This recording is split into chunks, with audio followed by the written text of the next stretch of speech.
La pluie de ce jeudi 6 mai 2021 n'a pas empêché M. Boucher, directeur de la ferme de la Butte-Pinson à Montmagny, d'accueillir M. Delarue, préfet délégué pour l'égalité des chances dans le Val d'Oise, ainsi que M. Rosenweig, magistrat honoraire, ancien président du tribunal pour enfants de Bobigny et actuel président des fermes d'espoir. Une particularité, entre autres, de cette ferme urbaine, tous ces pensionnaires sont des animaux recueillis après maltraitance ou abandon pour vivre ici une retraite paisible. Les fermes d'espoir, c'est un ensemble de fermes urbaines implantées sur des quartiers généralement populaires et on intervient sur un triptyque, insertion, animation de territoire et éducation développement durable. Les vraies raisons de cette ferme vont bien au-delà de ce que l'on peut attendre d'une ferme pédagogique. C'est une véritable école de la vie. On a également des jeunes de la PJ, de la protection digitale à la jeunesse, qui nous sont confiés en accueil de jour. Et ici, on les amène à appréhender ce que peut être le monde du travail, mais également des projets de solidarité où la citoyenneté s'exprime à travers l'engagement de jeunes. Cet engagement de jeunes, venus d'horizons très diverses, est guidé par 2 collaboratrices et 1 collaborateur, répartissant chaque matin les tâches multiples d'une ferme lambda. Dans cette fourmilière ouvrière, difficile de reconnaître un bénévole d'une stagiaire vétérinaire.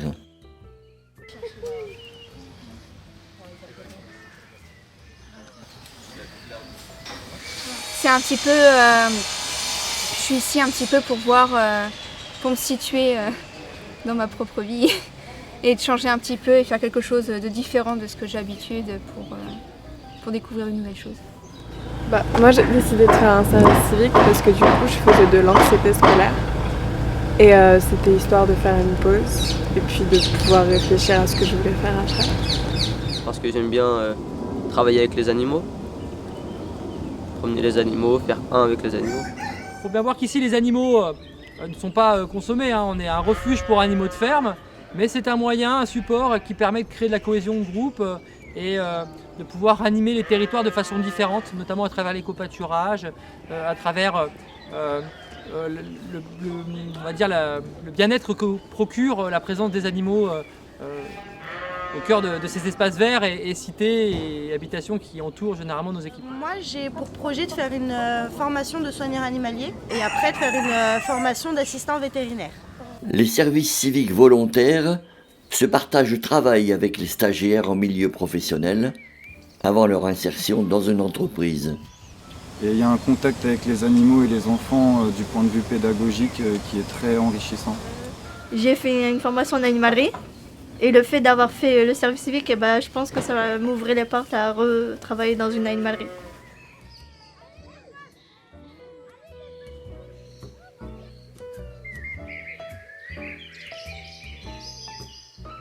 Nous venons de l'école élémentaire Jean Jaurès qui est juste à 5 minutes de la forêt. Nous travaillons dans un IME qui accueille des enfants déficients intellectuels de 5 à 20 ans. Voilà. C'est un créneau qu'on a pris depuis cette année pour amener les jeunes au contact des animaux et de la nature et les sortir aussi des établissements. Et comme jeunes, nous avons des autistes, déficients intellectuels, voilà. Et trisomiques. Et trisomiques. La socialisation, le contact aux animaux aussi qui est important. Ce contact aux animaux, les tiges leur accordent beaucoup d'importance aussi. Le fait de voir les animaux tous les jours, le fait de voir du monde aussi tous les jours qu'on ne connaît pas, je me dis c'est nettement mieux que de faire de la prison ou d'être enfermé.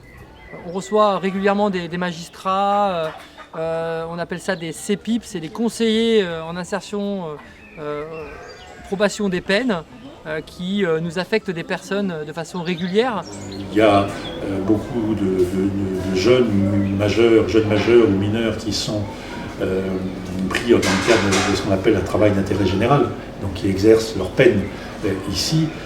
Moi personnellement, je trouve que c'est bénéfique en tout point.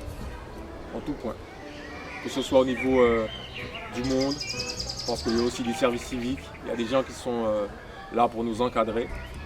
Et je trouve qu'ils font un travail très bien, un travail de bienveillance. et j'aurais pas pu mieux tomber, je pense. Et aujourd'hui, je remercie la ferme d'espoir pour ça, parce que j'ai presque terminé mes tiges et tout s'est bien passé tout le long. C'est un lieu d'insertion sociale, d'accompagnement social de personnes qui sont en difficulté. Donc on est l'une des premières agences de la région parisienne qui, en quantité, accueille des jeunes qui sont condamnés à des heures de travail d'intérêt général. Là, je suis en vacances. J'ai pris 2 semaines de vacances pour faire mes tiges. Par la suite, on va faire une grande terrasse. Je pense qu'elle va partir, voilà, toute cette partie-là, quoi. J'ai eu une peine là récemment de 1 mois de tige, 140 heures. La juge d'application, elle m'a condamné à faire un travail général, faire un tige. Et je trouve que c'est une bonne punition, on va dire, qui fait réfléchir et voilà, qu'on est bien ici. Après, moi je pense que les animaux c'est une bonne cause, parce que généralement les animaux qui viennent ici, c'est des animaux maltraités. Parce que j'ai déjà fait des prisons, je sais que je perds du temps. Et je ne vais rien gagner à être là-bas. J'ai perdu, tout le monde perdu, ma famille perdue. Je ne gagne rien à faire travailler ici. Je travaille déjà dans ma vie la semaine. C'est pas tous les jours que je fais des bêtises. Ça arrive à tout le monde de faire des bêtises. Je me suis attrapé, j'ai assumé. Alors en termes de conflits ici de personnes, on en a très peu.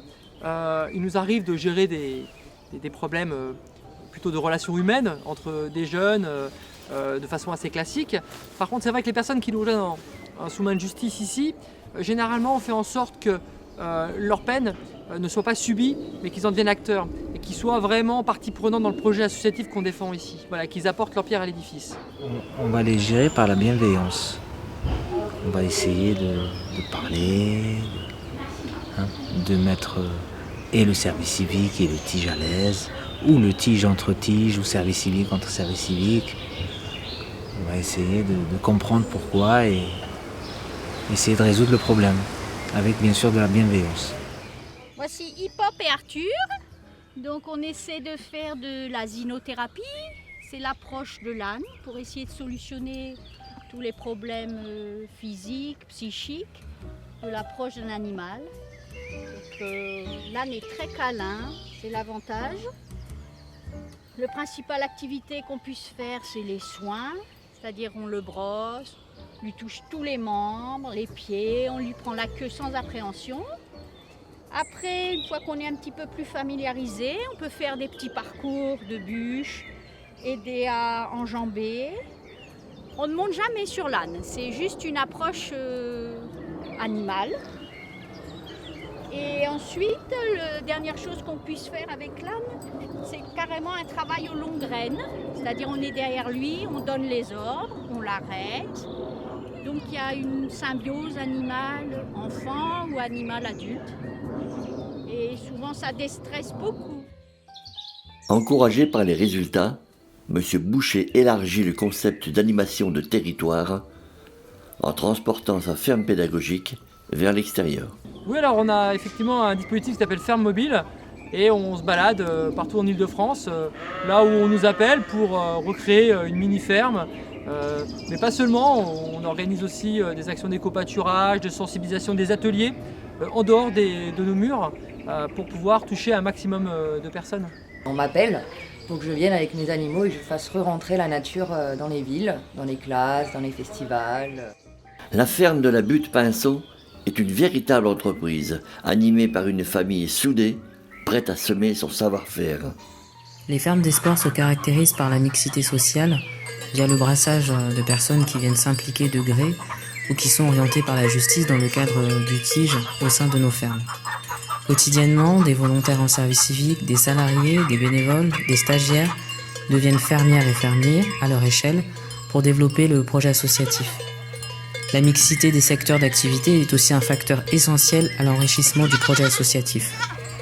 C'est pourquoi un stagiaire qui est en école vétérinaire, en école d'auxiliaire véto ou de travailleur social comme éducateur spécialisé ou en école de gestion de l'environnement ou animation de territoire peuvent tous s'y retrouver.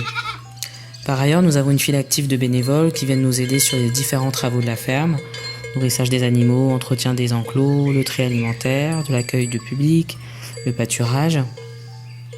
Et puis enfin, on a un vecteur qui est très important, c'est la transmission que l'on anime au quotidien à travers l'accueil de groupe. Ajoutons à cela une cantine familiale.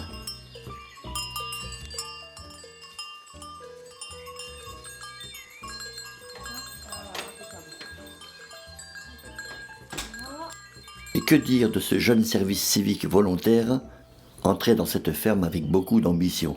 Parce que j'ai un BTS gestion et protection de la nature, donc c'est un BTS agricole.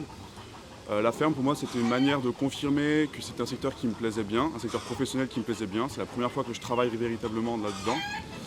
Donc pour la suite, pourquoi pas continuer dans cette voie-là, essayer de me rapprocher de postes un peu plus spécifiques, où je puisse vraiment développer mes qualités, etc. Et pourquoi pas à terme ouvrir ma propre structure. C'est tout le mal qu'on lui souhaite. Monsieur Julien Boucher et son équipe ont entamé depuis quelques années un vaste atelier chantier insertion qui n'attend plus que l'accord des autorités départementales pour se mettre véritablement en place dans ce Val d'Oise et s'étendre à d'autres départements. Souhaitons-lui la reconnaissance qu'il mérite pour une prise de conscience citoyenne au service de tous.